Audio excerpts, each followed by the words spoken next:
قبل ما ابدأ الفيديو ما تنسوش تعملوا لايك للفيديو واشتراك في القناة وتفعلوا زر الجرس عشان يوصلكوا كل جديد.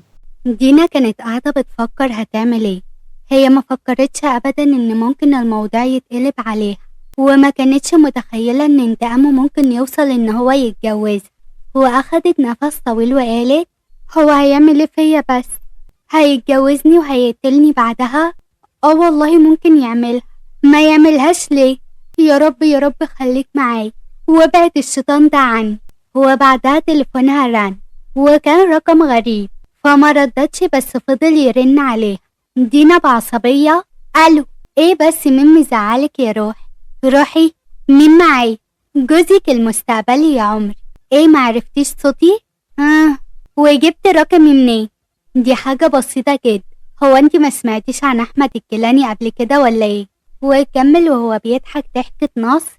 جالي الرد من باباك وقال لي انك موافق، ما كنتش اعرف انك تقدري تتحملي مسؤولية. هقول ايه بس؟ حظي الفقر. عقبالك انت كمان يا احمد.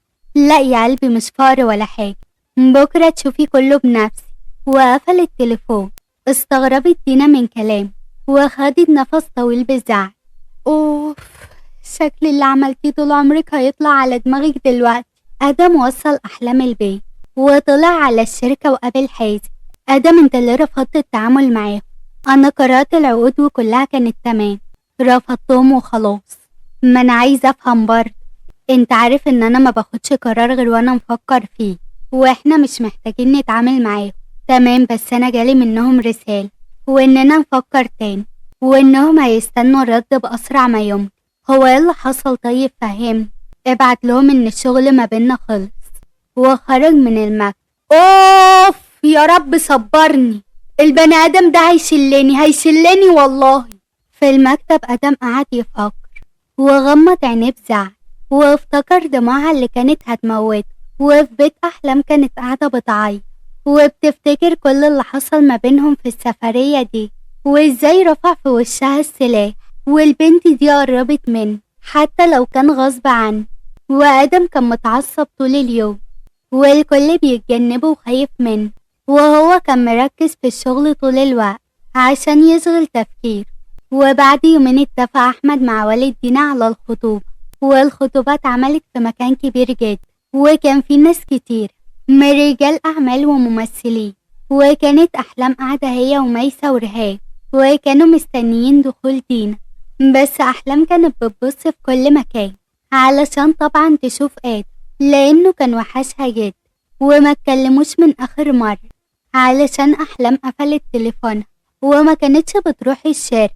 اشتغلت الموسيقى بصوت عالي جدا اول ما دخلت دينا واحد، وبعد ما قعدوا مكانهم الكل بدأ يسلم عليهم. احمد بتريقة طلع زي القمر يا روح، ما كانش ليها لازمة القاعة والحوارات دي كلها.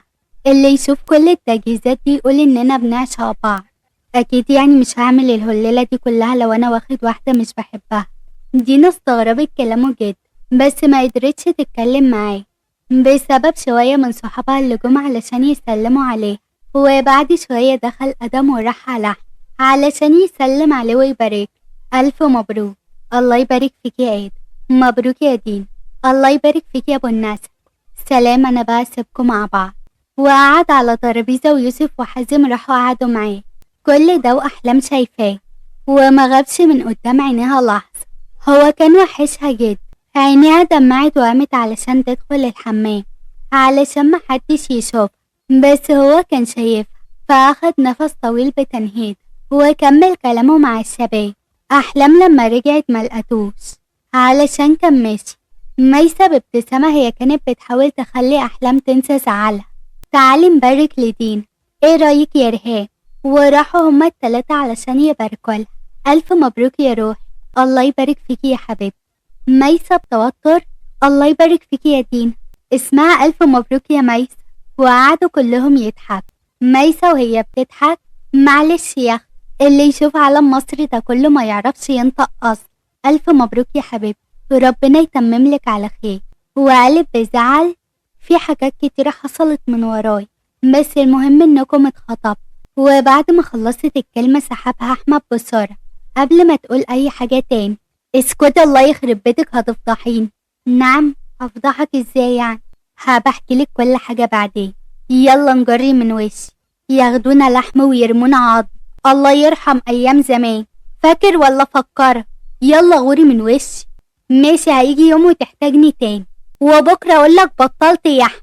لما يجي بكرة بيقوليلي بطلت. ومشيت هي والبنات، وبعد ما الحفلة خلصت البنات ماشي، وأحمد خد دينا وطلعوا على مطعم. دينا بتريقة يعني الحفلة خلصت والعالم كله عرف إن أحمد الكيلاني كانت خطوبته النهاردة. لازمتها ايه الخروجة دي؟ معلش بقى، أصل بحب أعمل كل حاجة مظبوط. انت هتقولي واحد علشان انت قام راح خاطر، هستنى منك ايه مثلا؟ بالظبط كده. وانتي بقى اللي جبتي لنفسك لما وقفتي في وشي. بصت له دينا بعصبية، وبعدين بصت الناحية التانية، واشتغلت موسيقى هادية. أحمد بابتسامة: قومي نرقص. مرضتيش ترقصي معايا في الحفل، قلت ممكن ما بتعرفيش ترقصي سلو فجبتك هنا أعلمك بنفسي، أو ممكن علشان ما ينفعش تلمسني، دي خطوبة حضرتك. عادي يا روحي، الأسبوع الجاي نكتب الكتاب، والأسبوع اللي بعده بقى نجهز لفرح. انت بتعمل كل ده ليه؟ مش فاهم. وعلشان ايه تتجوز واحدة علشان تنتقم منها؟ وهو ده كل غرضك في الجواز، انك تنتقم من علشان اللعبة تحلو بس. انا بكرهك يا احمد. احمد بحزن حاول يخبيه: وانا حبك ما يهمنيش يا دين، انا عايز امشي. في الشركة عند ادم كان قاعد على مكتبه وهو مغمض عينيه، ودخل عليه حازم وقال له: انت ايه اللي بينك وما بين احلام؟ واللي بيني وما بينها يخصك في ايه؟ ما شفتش البنت كانت عاملة ازاي؟ ولا دموعها اللي كانت بتنزل منها طول اليوم؟ انت عملت فيها ايه يا ايه؟ حازم يلا على مكتب. ادم انت ليه روحت من غيرها النهارده؟ ولما مشيت حتى ما كلمتهاش؟ يا اخي كنت حتى اروح خدها وباركوا مع بعض، لكن ازاي انت ادم؟ يا اخي حرام عليك، البنت حالتها تصعب على الكيف. لو هتفضل بارك كده فالاحسن انك تسيبها، هي ملهاش ذنب. خلصت؟ اتفضل بقى على بر.